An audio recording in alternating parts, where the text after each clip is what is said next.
उपस्थित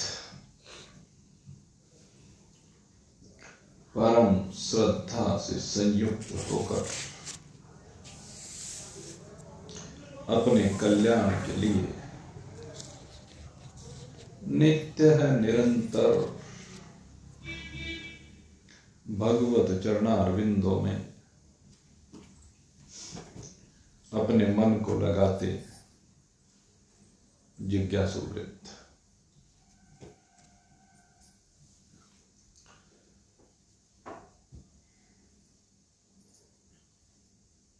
गत कुछ सत्संगों में आपके सन्मुख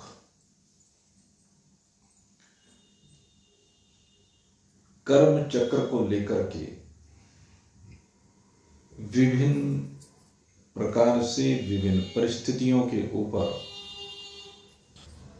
चिंतन किया गया है और इसी चिंतन को आज फिर गति प्रदान कर रहे हैं। आज के भजनों में भी कुछ बातों के ऊपर आप लोगों ने चिंतन किया।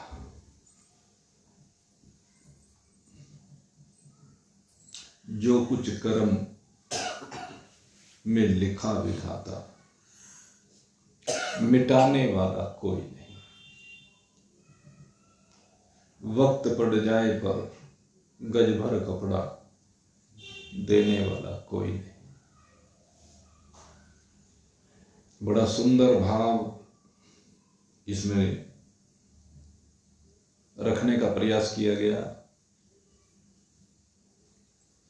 लेकिन जरा चिंतन करें, इसमें भी कोई हल बताया नहीं गया। विभिन्न परिस्थितियों के ऊपर चिंतन तो किया जाता है, लेकिन हल नहीं बताया जाता।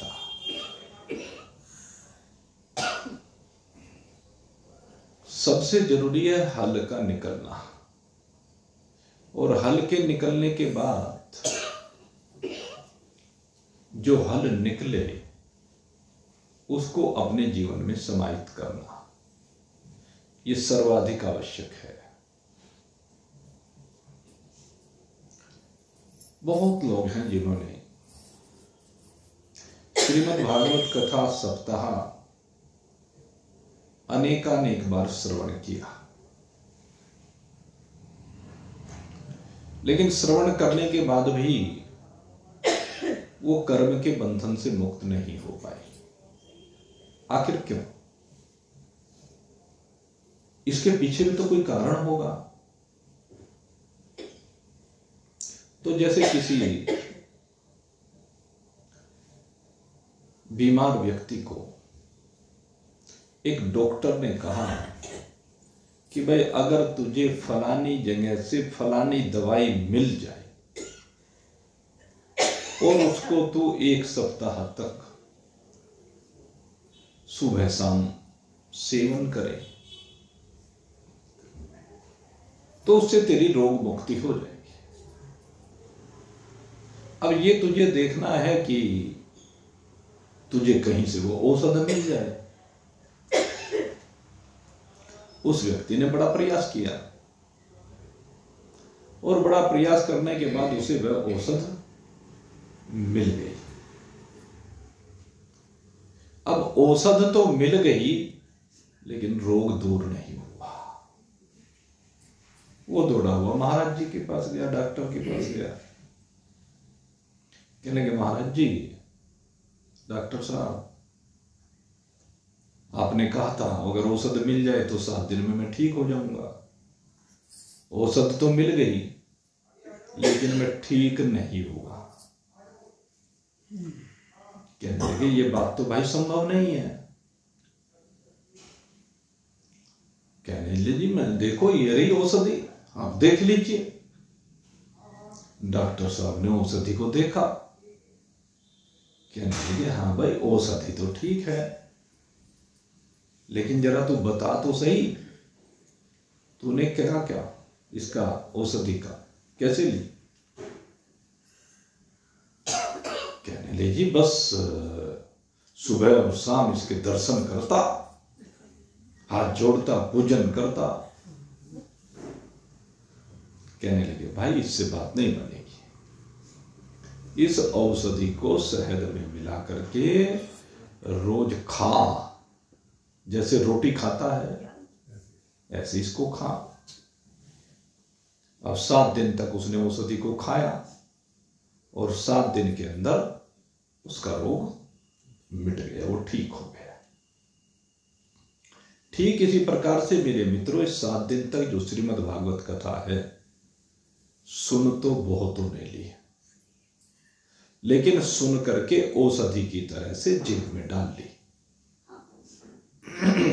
श्रीमद् भागवत पुस्तक की पूजा तो की, इसको हाथ तो जोड़े, लेकिन इसको जीवन में उतारी नहीं। ये जो श्रीमद् भागवत कथा है या अन्य कोई भी कथा है, ये जीवन में उतारने के लिए है। सही समझ इसके द्वारा बनाने की आवश्यकता है। केवल विभिन्न परिस्थितियों पर हम विचार करते रहें कि फलाने के साथ ये हो गया, फलाने के साथ ये हो गया।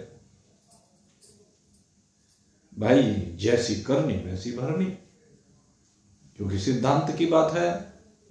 कर्म गति टारे ना टरी, कर्म गति टारे ना टरी।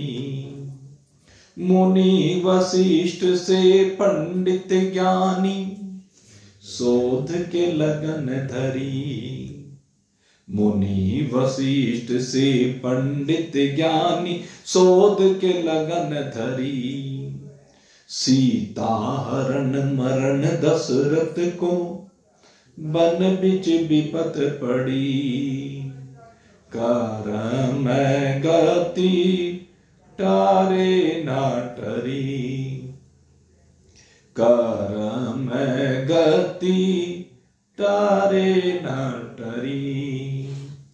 कहाँ वो संत कहाँ वो पारधी, कहाँ वो मिरग चरी। कहाँ वो संत कहाँ वो पारधी, कहाँ वो मिरग चरी। सीता को हर ले गयो रावण, सीता को हर ले गयो रावण। सुरण लंक जली, कर्म गति टारे ना टरी। कर्म गति टारे ना टरी। नीच हाथ हरिचंद बिकानो, बलि पाताल धरी। नीच हाथ हरिचंद बिकानो, बलि पाताल धरी। और जिन पांडव के आप सारथी, जिन पांडव के आप सारथी, तिन बहु विपत पड़ी। कर्म गति टारे ना टरी, कर्म गति टारे ना टरी। दुर्योधन का मान घटायो, दुर्योधन का मान घटायो। यदुकुल नाश करी, दुर्योधन का मान घटायो। यदुकुल नाश करी। और कोटि गाये पुण्य कृत नृग, कोटि गाये पुण्य कृत नृग। गिरगिट जोन पड़ी, कर्म गति टारे ना टरी। कर्म गति टारे ना टरी। कहत कबीर सुनो भाई साधु, कहत कबीर सुनो भाई साधु। होनी हो कर रही, कर्म गति टारे ना टरी। कर्म गति टारे न टरी। कितनी परिस्थितियां हमारे सामने पुराणों से रखी हैं। वशिष्ठ जी से ब्रह्मा के पुत्र, जो सृष्टि के प्रारंभ में 10 मानस पुत्र ब्रह्मा जी ने उत्पन्न किए, उनमें से एक कहते हैं उन्होंने लगन धरा, और जो लगन रखा, जो मुहूर्त निकाला, उसी में राज्य सिंहासन पर आरूढ़ होने के स्थान पर वन को जाना पड़ा। और न केवल जाना पड़ा, वहां पर सीता जी का हरण हो गया, पीछे दशरथ जी का मरण हो गया, और वन में कितनी विपत्तियां पड़ी कि रावण साधु का वेश धारण करके माता सीता का हरण करके ले गया, और परिणाम स्वरूप उसकी लंका में आग लग गई। हरिश्चंद्र जैसे प्रतापी राजा शमशान भूमि में चंडाल बन करके पहरा देते हैं। बलि जैसा महान दानवीर, जो सबसे निकृष्ट नीचे का लोक है, वो पाताल लोक, कहते वहां जाके उसे वास करना पड़ता है। यद्यपि जहां प्रसंग आता है वहां पर कहा कि भगवान ने सुतल लोक दिया, लेकिन चलो सुतल भी दिया हो तो सुतल भी निकृष्ट लोकों में ही आता है। अतल, वितल, सुतल, तलातल, रसातल, महातल, पाताल, ये क्रमशः नीचे के 7 लोक हैं। तो सुतल लोक में जाना पड़ा। और आप देखिए, जिन पांडवों के भगवान श्री कृष्ण स्वयं सारथी बन गए, सारथी बनने के बावजूद अगर यदि आप पांडवों को देखें तो बचा कौन? इन 5 पांडवों के अलावा महाभारत के युद्ध में सब स्वाहा हो गए, यहां तक कि भगवान का भांजा भी नहीं बचा। उनकी सगी बहन का लड़का अभिमन्यु, वो भी मारा गया। सारा यदुकुल, जिस यदुकुल की ध्वजा पताका सारे लोकांतरों में फहराने लगी थी, जब भगवान ने लीला का स्मरण किया तो सारे यदुकुल का नाश हो गया। नाम लेने वाला, पानी देने वाला बचना भारी हो गया। करोड़ों गायें दान में देने वाला महाराजा नृग गिरगिट की योनि में पड़ा जा करके ब्राह्मणों के श्राप से। तो कहते हैं भाई ये कर्म गति बड़ी भयंकर है। तो इन परिस्थितियों के ऊपर तो सबने विचार किया, लेकिन ये जो परिस्थितियां हैं ये आती क्यों हैं, और इन परिस्थितियों को आने से रोका कैसे जा सकता है। अब असली बात तो यह है। तो मेरे मित्रों, इसके लिए सबसे पहले हमें कर्म के चक्र को जानना अनिवार्य है। कर्म क्या होता है, कैसे किया जाता है, और इस कर्म का फल किस प्रकार से आता है। क्योंकि भगवान ने कहा मां फलेषु कदाचन, कर्म निवाधिकारस्ते, कर्म करने में तेरा अधिकार है, फल में तेरा अधिकार नहीं है, भगवान कहते हैं। तो ये फल किस प्रकार से आता है, तो ये सबके पीछे एक सीधा सा विज्ञान है। हमारे शास्त्रों में इस विज्ञान को स्पष्ट समझाया गया है, लेकिन उस सब को समझकर भी यह ज्ञानी जीव, सुनकर भी यह ज्ञानी जीव भ्रम में पड़ा रहता है, संशयों से ग्रस्त रहता है। मैंने देखा अनेक बार शंकाओं का समाधान करने के बावजूद भी गहराई से चिंतन नहीं होता, और चिंतन हो भी जाए तो जीवन में उतरता नहीं। और मेरे मित्रों, इस बात को सत्य समझ लेना, जब तक जीवन में उतरेगा नहीं, कल्याण होगा नहीं। कल्याण तभी होगा जब जीवन में उतरेगा। पर उपदेश कुशल बहु तेरे, जे आचरहिते नर न घने रे। अभी प्रश्न रख दिया था ना कि तुझे क्या ज्ञान हुआ, ये प्रश्न रख दिया गया था। तो ये हमें अपने अंतःकरण से पूछना चाहिए, हुआ या नहीं हुआ, क्योंकि इसका निरीक्षण आप स्वयं कर सकते हैं। और दूसरे को पता कब चलेगा? जो प्रश्न है ये जायज प्रश्न है, क्योंकि संसार की परिस्थितियों को देख करके बार बार ऐसे प्रश्न मन में उपजते हैं कि ये तो महात्मा है और महात्मा होने के बाद भी इसके प्रारब्ध में ऐसा क्यों लिखा है, ये तो बड़ा धर्मात्मा, फिर भी इतना कष्ट इसको भोगना पड़ रहा। इस तरह की जो चीजें हैं इनको समझना जरूरी है और समझकर जीवन में उतारना जरूरी है। तो जो बात कही जा रही है उसे जीवन में उतारिए और वो जीवन में दिखनी भी चाहिए।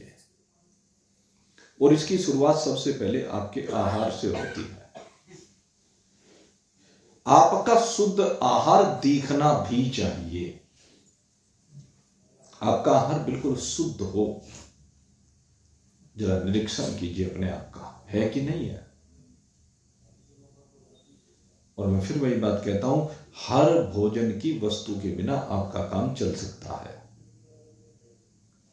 फिर अशुद्ध भोजन क्यों, शास्त्रोक्त भोजन क्यों? आयु सत्व बल आरोग्य सुख प्रीति विवर्धना रस्या स्निग्धा स्थिरा आहारा सात्विका प्रिय।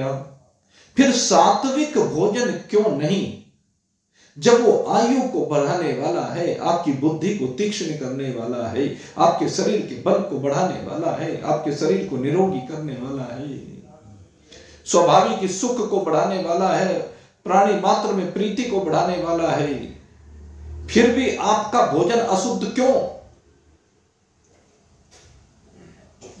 और अगर यदि अशुद्ध भोजन आप करते रहेंगे तो शास्त्र को आप जीवन में नहीं उतार पाएंगे। ये कथनी और करनी का अंतर है। इस कथनी और करनी को सुधारना होगा पहले भोजन में। दूसरे आपके वस्त्र, आपके वस्त्र भी बिल्कुल साधारण होने चाहिए। और ये मैं उनकी बात कर रहा हूं जो सत्संगी है, ये मैं उनकी बात कर रहा हूं जो परमार्थिक जीवन को जीना चाहते हैं।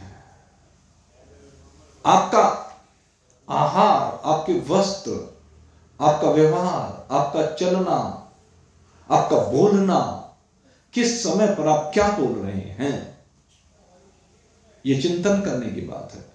और क्यों बोल रहे हैं, यह सबसे जरूरी है। क्या आपका बोले बिना काम नहीं चलता? क्या आप मौन रह करके काम नहीं चला सकते हैं? क्यों बोल रहे हैं? तो आपको अपने आप को तराजू में तोलना होगा। जब अपने आप को तराजू में तोलोगे तब कहा जाएगा कि हां, उन कम लोगों में जे आज रही ते नर न घने रहे। ये तो ठीक है कि घने नहीं है, लेकिन कम तो है ना, कुछ तो है ना। उन कुछ में आपका नाम क्यों नहीं, ये चिंतन कीजिए। उन कुछ में आप क्यों नहीं है, ये चिंतन करने का विषय है। अगर ध्रुव भगवान का भक्त है, प्रहलाद भगवान का भक्त है, तो आप क्यों नहीं है? जब वो हो सकता है तो आप क्यों नहीं हो सकते? ये है प्रश्न। तो प्रश्न चिन्ह अपने पर लगाइए, दूसरे पर प्रश्न चिन्ह लगाने बंद कीजिए। संसार पर प्रश्न चिन्ह लगाने बंद कीजिए। संसार को देखना बंद कीजिए, अपने को देखना प्रारंभ कीजिए। और जब अपने को देखना प्रारंभ करेंगे तब ये कर्म चक्र आपकी समझ में आ जाएगा कि मेरे साथ ऐसा क्यों। क्योंकि हमें इसी बात का जवाब नहीं मिलता कि मेरे साथ ऐसा क्यों हो रहा है, और इसका जवाब आपको अपने अंदर से मिलेगा। कर्म प्रधान विश्व करि राखा, जो जस करहि सो तस फल चाखा। भगवान ने तो सीधा विधान किया है, कर्म प्रधान संसार को बनाया है। जैसा आप कर्म करेंगे वैसा आपको फल मिलेगा और निश्चित मिलेगा। भगवान के विधान में कोई हेरा फेरी नहीं होती है। नहीं चले उसके घर रिश्वत, नहीं चले चालाकी, उसकी अपनी लेन देन की रीत बड़ी है बाकी। पुण्य का बेड़ा पार करे और पाप की नाव डुबोता, मेरे दाता के दरबार में सब लोगों का खाता। सीधी सी बात है। अब अपना निरीक्षण कीजिए, जो बात ये कही गई है, भगवान ने तो बिल्कुल न्याय सबके साथ करना है, और अगर यदि एक के साथ वो अन्याय करता है तो न जाने कितनों के साथ अन्याय हो जाएगा, क्योंकि एक के साथ न जाने कितनों की सेटिंग बैठानी पड़ेगी। भगवान ऐसा क्यों करेगा? भगवान केवल व्यवस्था करता है। कर्म आप करते हैं। आपके शरीर की प्रत्येक चेष्टा, आपके मन की प्रत्येक चेष्टा, आपकी वाणी की प्रत्येक चेष्टा, ये जितनी भी चेष्टाएं हैं, हर चेष्टा कर्म कहलाती है। और जब चेष्टा कर्म कहलाती है तो यही चेष्टाएं आगे फलीभूत होती हैं। और कब फलीभूत होती है? अब मुख्य विषय यह है कि जो कर्म आपके शरीर से, आपकी वाणी से, आपके मन से अकेले हुआ अथवा एक समूह में हुआ, किसी अकेले के साथ हुआ या किसी समूह के साथ हुआ। वैसे तो कहा गया कि अकेले कोई कर्म होता नहीं है, लेकिन फिर भी जैसे मानसिक कर्म है वो अकेले ही होते हैं। लेकिन शारीरिक कर्म में या तो किसी वस्तु की आवश्यकता होती है या किसी व्यक्ति की आवश्यकता होती है।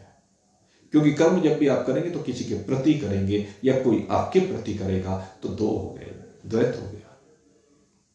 एक में कर्म नहीं है। जहां द्वैत है वहां कोई कर्म नहीं है, जहां द्वैत है वहीं पर कर्म है। द्वैत से ही कर्मों का रास्ता खुल जाता है और द्वैत आगे त्रैत में बदल जाता है और त्रैत फिर अनेक में बदलता चला जाता है। अद्वैत में कोई कर्म नहीं, केवल में कोई कर्म नहीं, एक में कोई कर्म नहीं। एक कर्म से विरहित हो जाता है, अकर्म हो जाता है, अकर्म नहीं हो जाता है। और यही पराकाष्ठा का विषय है कि जब आप अकर्मणी हो जाएं तो फिर कर्म फल उत्पन्न नहीं करते हैं। लेकिन जब तक कर्म हो रहा है तब तक फल भी निश्चित होता है। जैसा जिसने कर्म किया है, जैसी भावना के साथ किया है, जिस रूप में किया है, उसी भावना के अनुसार, उसी रूप के अनुसार, उसी कर्म के अनुसार, उसी देश के अनुसार, उसी काल के अनुसार, उसी परिस्थिति के अनुसार समय समय पर उसको फल भी जरूर मिलेगा। लेकिन ये क्या है? फल जैसे एक एफडी होती है, बैंक में आप अकाउंट खुलवाते हैं ना, तो उसमें एक अकाउंट होता है एफडी, फिक्स डिपॉजिट। तो फिक्स डिपॉजिट में क्या होता है? फिक्स डिपॉजिट में जो पैसा आप आज जमा करते हैं, एक निश्चित अवधि के बाद वो पैसा मैं ब्याज के आपको इकट्ठा मिलता है। बस बिल्कुल ठीक ऐसा ही यहां पर है भाई। आज जो कर्म कर रहे हैं उस कर्म की फिक्स डिपॉजिट हो गया है, और वो कितने समय के लिए फिक्स डिपॉजिट हुआ है इसकी जानकारी आपको नहीं है। इसकी जानकारी नहीं है आपको। इसकी जानकारी किसे है? इसकी जानकारी उस विधान को रचने वाले परमात्मा को है, या कह लीजिए धर्मराज और उनके मंत्री चित्रगुप्त, उनको है। क्योंकि सारा लेखा जोखा चित्रगुप्त के हाथ में होता है, और वो चित्रगुप्त जो भी कर्म आपका होता है उसे आपके खाते में लिख देते हैं, और लिख देते हैं कि जिन परिस्थितियों में कर्म हुआ है, अब लौट करके ये परिस्थिति 1 साल बाद आएंगी, 2 साल बाद आएंगी, 10 साल बाद आएंगी, या 100 साल बाद आएंगी, 1000 साल बाद आएंगी, लाख साल बाद आएंगी। इस बात का कोई भरोसा नहीं कि वे परिस्थिति कब बने। फिर तो जब बनेगी तभी उसका फल मिलेगा, नहीं तो एफडी इतनी लंबी हो जाएगी, लाखों साल लंबी भी हो सकती है। और इस तरह के केस बहुत देखने में आते हैं। धृतराष्ट्र ने भी पूछा था भगवान कृष्ण से कि मैं अपने 100 जन्मों को देखता हूं, उन 100 जन्मों में मुझे कोई अपना ऐसा कर्म दिखाई नहीं देता जिसके कारण से आज मुझे अंधे का जीवन जीना पड़ा, और 100 पुत्रों का पिता होने के बावजूद आज कोई भी बेटा मेरा जीवित नहीं है। तब भगवान ने 101वें जन्म में उसको पहुंचाया और दिखाया कि 101वें जन्म में किस प्रकार से उसने अंडों को खाया था 100, और वे 100 अंडे कपोत कपोतने के अंडे थे। उन अंडों को खाने के कारण से, रस जीविका लेने के कारण से, स्वाद लेने के कारण से, वही 100 अंडों में जो जीव थे वो उसके बेटे बनकर के आए और उसी के सामने सारे मर गए। कहते हैं जैसे उन अंडों को खाते हुए तू अंधा हो गया था, ऐसे उसी के कारण से तुझे अंधे का जन्म मिला, और वही 100 के 100 पुनः तेरे सामने आए और वो 100 के 100 तुझे कष्ट देकर चले गए। 100 पुत्रों का पिता होने के बावजूद अब कोई बाकी नहीं है। भीष्म पितामह ने भी भगवान श्री कृष्ण से पूछा था कि ये कौन से कर्म का फल है जिसके कारण से मैं बाणों की सैया पर पड़ा हुआ। तो भगवान श्री कृष्ण ने बताया था कि एक सर्प को उठा करके तुमने झाड़ियों में फेंक दिया था, कटीली झाड़ियों, और उन कटीली झाड़ियों में जितने कांटे उस सर्प के शरीर में चुभे थे उतने ही भाले तेरे शरीर में चुभे हैं भीष्म। ये उस कर्म का फल है। तो मेरे मित्रों, ये कर्म की गति बड़ी गहन है। निश्चित रूप से कर्म का फल मिलना है, लेकिन कब मिलना है इसका विधान परमात्मा ने अपने हाथ में ले रखा है। क्योंकि ऐसा तो संभव है नहीं कि आज का किया हुआ कर्म आज ही फल दे दे। कुछ कर्म होते हैं जिनका फल आज भी मिल जाता है, साथ साथ मिलता प्रतीत हो रहा। और इसमें मैं दृष्टांत दिया करता हूं, जैसे व्यक्ति को भूख लगी है, प्यास लगी है, उसने भोजन किया, पानी पिया, तो भूख प्यास की निवृत्ति हो गई, तो लगता है कि साथ साथ सफल आ गया। भोजन के द्वारा भूख की निवृत्ति, ये फल है भोजन का। पानी के द्वारा प्यास की निवृत्ति, ये फल है पानी का। तो साथ साथ उनकी निवृत्ति होने से हमें लगता है कि इनका फल साथ साथ आ गया। लेकिन एक मां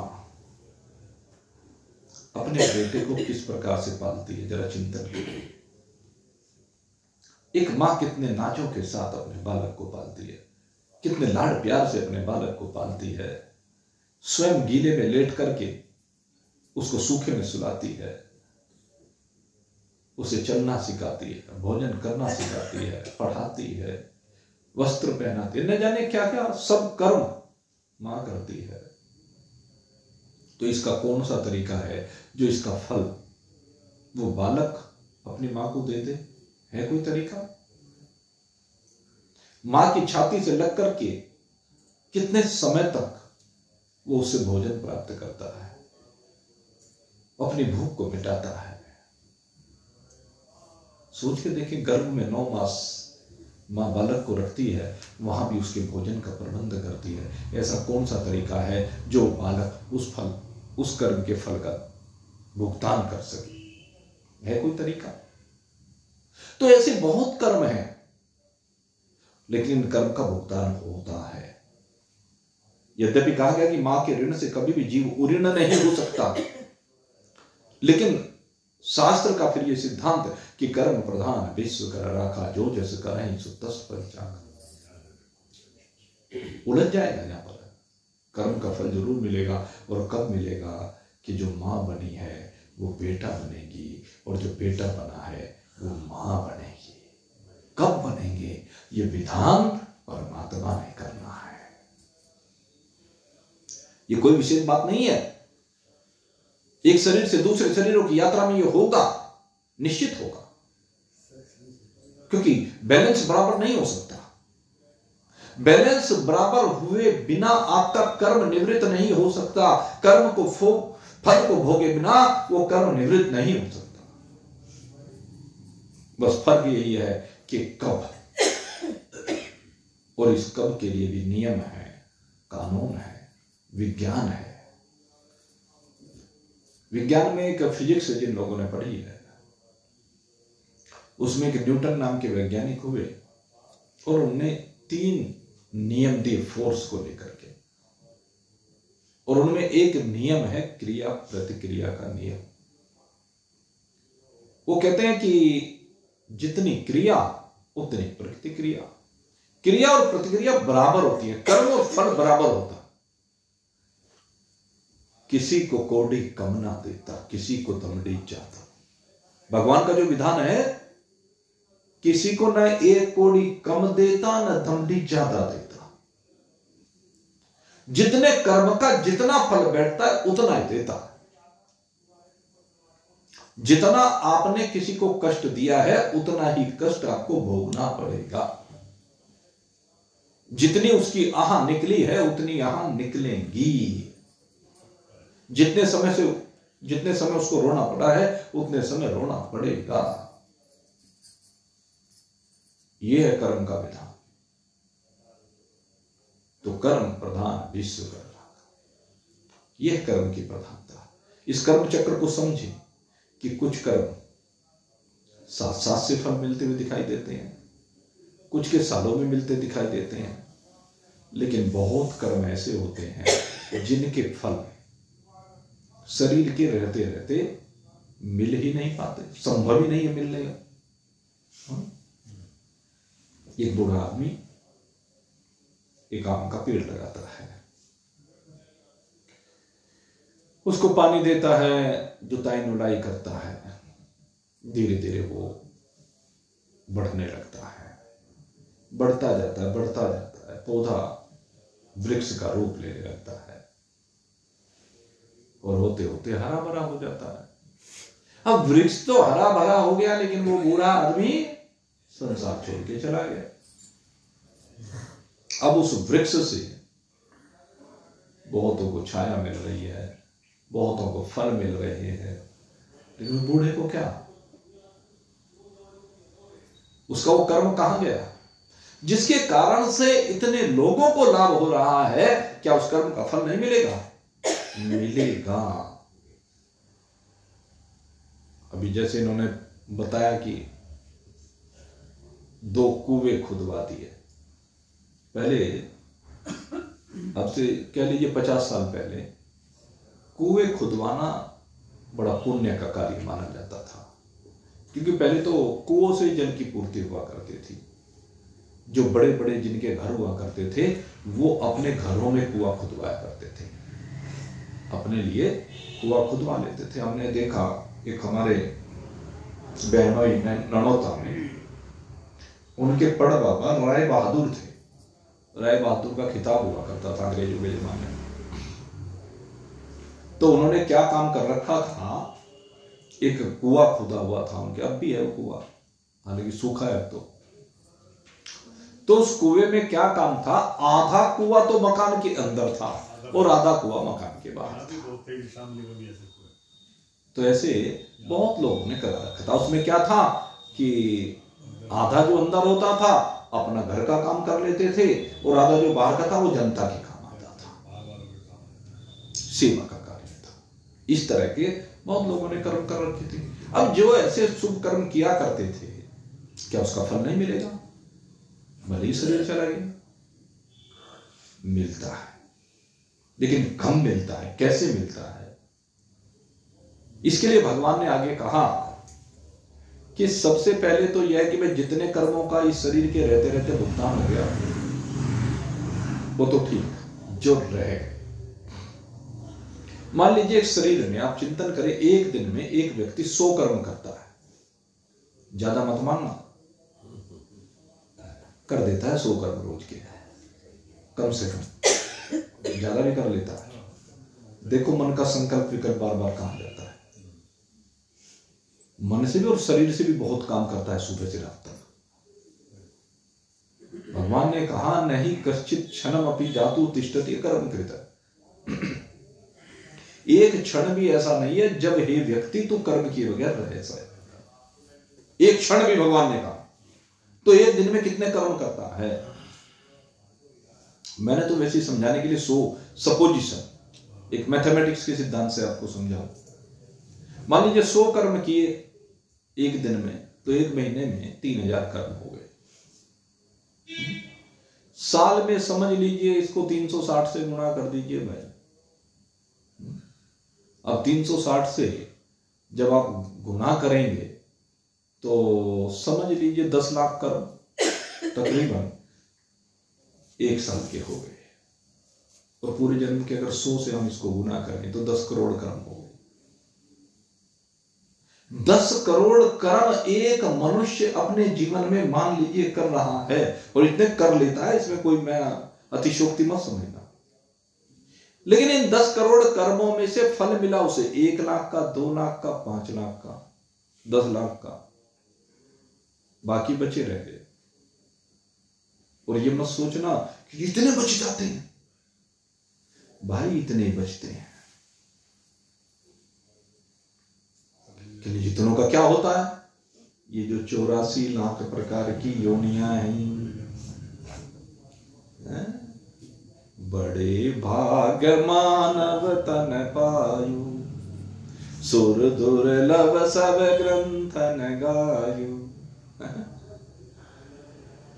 ये मनुष्य का शरीर तो बड़े भाग्य से मिला है, और कर्म केवल इसी में होते हैं। ये मैंने आपको कई बार बता चुका है। इसमें मनुष्य शरीर ही ऐसा है जिसमें आप नए कर्म करने के लिए स्वतंत्र हैं। अन्य कोई शरीर ऐसा नहीं जिसमें आप कर्म करने के लिए स्वतंत्र हो। अन्य सब तो भोग योनियां। केवल एक मनुष्य शरीर ही ऐसा है जिसमें कर्म करने की स्वतंत्रता आपको दी गई है, जिसमें आप स्वतंत्र रूप से कर्म कर सकते हैं। अब मान लीजिए आपके जो ये कर्म बचे, मान लीजिए 9 करोड़ कर्म बच गए, तो कहते हैं फिर अंत काल में जब इस शरीर का परित्याग होता है, इस शरीर का परित्याग होते हुए अंत काल में जैसी भावना होती है, अंत मतः सुगता, इसके ऊपर मैं किसी दिन अलग से चर्चा करूंगा क्योंकि एक अलग ही विषय है। अंत काल की मति के अनुसार गति होती है, और जैसी अंत काल की मति होती है उसके अनुसार उन बचे हुए 9 करोड़ कर्मों का मंथन होता है। दही बिलोई जाती है कह लीजिए, और दही बिलोने के बाद उन 9 करोड़ में से मान लीजिए उस अंतकाल की वासना जो भी हुई उससे संबंधित 1 लाख कर्म निकल करके आए, तो उन 1 लाख कर्मों का भोग भोगने के लिए ये जीव अब किसी शरीर में जाएगा। अब कौन से में जाएगा इसका निर्धारण करेंगे धर्मराज जी। अंतकाल की भावना देखनी पड़ेगी। जैसे भरत जी ने अंतकाल में मृग का चिंतन किया तो मृग के शरीर में जाना पड़ा। किसी ने गाय का चिंतन किया तो गाय के शरीर में, कुत्ते का चिंतन किया कुत्ते के शरीर में, स्वर्ग का चिंतन किया तो स्वर्ग में, नरक का चिंतन किया तो नरक जाना पड़ेगा। और वहां उन 1 लाख कर्मों का भोग होगा जिसमें अच्छा भी होगा और बुरा भी होगा, दोनों। और वहां जाकर के उन कर्मों के भोग को ये जीव भोगेगा। फिर अंत समय आएगा, फिर अंतकाल की वासना होगी, फिर बाकी बचे हुए कर्मों का मंथन होगा, और फिर उसके आधार पर योनि का निर्धारण होगा कितने समय के लिए कोई जीव कौन से शरीर में जाएगा। यह निर्धारण उस समय होगा। फिर से मान लो 1 लाख कर्म निकले या 10,000 कर्म निकले या 1 करोड़ कर्म निकले, उनका भोग होगा। इसी तरह से उत्तरोत्तर शरीर मिलते चले जाएंगे और पाप और पुण्य खाते में से कम होते चले जाएंगे। जो आपका सेविंग अकाउंट है, अब क्या कहेंगे इसको हम, सेविंग अकाउंट। इस सेविंग अकाउंट में से आप जितना चाहें माल निकाल करके ला सकते हैं, लेकिन डालने की सुविधा नहीं है। मनुष्य शरीर के अलावा अन्य किसी भी शरीर में उसमें डालने की सुविधा नहीं है, केवल निकालने की सुविधा है। तो उसे निकालते रहेंगे, निकालते रहेंगे, निकालते रहेंगे, और निकालते निकालते ही धीरे धीरे वो कर्म कम होने लगेंगे, खजाना कम होने लगेगा। और किसी जन्म में अंतकाल में आपकी भावना फिर से अच्छी भावना बन गई, मानव शरीर के प्रति भावना बन गई तो भगवान कृपा करेंगे और मानव का शरीर दे देंगे। और मानव के शरीर में मान लीजिए 10 लाख कर्म दिए निकाल करके, उसके आधार पर आयु का निर्धारण हो गया कि इतने समय जीव यहां पर रहेगा। वो कितने समय रहे, गर्भ में नष्ट हो जाए, जन्म पर नष्ट हो जाए, 10 साल में, 20 साल में, 50 साल में या 100 साल में भी नष्ट ना हो। लेकिन वो 10 लाख कर्म जो इस जीवन के निर्धारित किए गए, वे समय समय पर आकर के फल देते हैं, समय समय पर आकर के जीवन को बदलते हैं, उनसे जीवन बदलता है। और साथ में कर्म करने की स्वतंत्रता मिलने से एडिशन भी होता रहता है, खाते भी जुड़ते भी रहते हैं। ये 2 काम मनुष्य शरीर में साथ साथ चलते हैं। एक तो पूर्व का प्रारब्ध, वो 10 लाख कर्मों का, और एक वर्तमान, दोनों जुड़ करके इसके जीवन की गति चलती है। और केवल एक मनुष्य शरीर एकमात्र ऐसा शरीर है जिसमें पाप के बोझ को बढ़ाया भी जा सकता है और घटाया भी जा सकता है। यद्यपि कर्म का फल तो जरूर मिलेगा, आपको बताया कई बार, इस विषय में बहुत गहन चर्चा हो चुकी है। पाप का फल तो भोगना पड़ेगा, जो पाप कर्म किया है, ऐसा नहीं हो सकता कि वो बगैर फल दिए निवृत्त हो जाए। लेकिन उस पाप के बोझ को कम करने का तरीका है, और वो कम करने का तरीका आपको बताया हुआ है। कुछ मीठी गोली, कुछ कड़वी गोली, मीठी गोली और कड़वी गोलियां खानी पड़ेंगी। कड़वी गोली पाप का फल है, मीठी गोली पुण्य का फल है। लेकिन वर्तमान में ऐसा परोपकार कीजिए जिससे हमारे खाते में मीठी गोलियां गिरती चली जाए, और जितनी ज्यादा मीठी गोलियां खाते में डलती चली जाएंगी, उतनी ही कड़वी गोलियों के साथ मीठी गोलियों का अनुपात, रेशियो घटता बढ़ता चला जाएगा। और उस घटते बढ़ते रेशियो के कारण जब पाप के फल के परिणाम से कड़वी गोली पहले 1 दिन में खानी पड़ती थी, फिर 2 दिन में खानी पड़ी, फिर 10 दिन में, फिर महीने में, फिर साल में, 10 साल में, तो उसका प्रभाव कम दिखने लगेगा। या 10 मीठी गोलियों के साथ 1 कड़वी गोली अगर साथ में खानी पड़े तो आदमी खा जाता है। डॉक्टर ने 1 कड़वी गोली खाने को दी और उसके ऊपर कहा 1 चीनी का फंका लगा लेना, 1 रसगुल्ला खा लेना, तो कड़वी गोली का प्रभाव, खानी तो पड़ी लेकिन प्रभाव कम हो गया। किसी को चोट लगी और चोट लगने के बाद एक के पास धन नहीं है, इलाज नहीं करा सकता, जख्म बढ़ता गया, सेप्टिक हो गया, गलने लगा, कीड़े पड़ गए। दूसरे को भी चोट लगी, दूसरे को भी जख्म हुआ, लेकिन पैसा है, सुविधाएं हैं, दवाई लगवाई, ऑपरेशन कराया, कुछ दिन बाद ठीक हो गए। ये पुण्य का फल है। तो पुण्य और पाप के फल समय समय पर आकर के निश्चित रूप से प्रभाव डालते हैं। इसीलिए कहा कि तू परोपकार कर, इस मनुष्य शरीर को प्राप्त करके परोपकार कर। इस परोपकार के करने से पाप का फल इस केवल मनुष्य शरीर में, ध्यान रखना, केवल मनुष्य शरीर में, देवताओं के शरीर में भी कम नहीं हो सकता, क्योंकि अन्य कर्म करने की सुविधा नहीं दी गई है। इस बात को समझना पड़ेगा और इस विज्ञान को और आगे स्पष्ट करेंगे। आज तो समय हो गया है, अभी इसी चर्चा को आगे जारी रखेंगे परसों के सत्संग में। कल रविवार है, अवकाश रहेगा, परसों फिर आपकी सेवा में उपस्थित होंगे। आज अब यहीं पर आप सबके लिए बहुत बहुत शुभकामना करते हुए विश्राम दे रहे हैं। बोलिए सच्चिदानंद भगवान की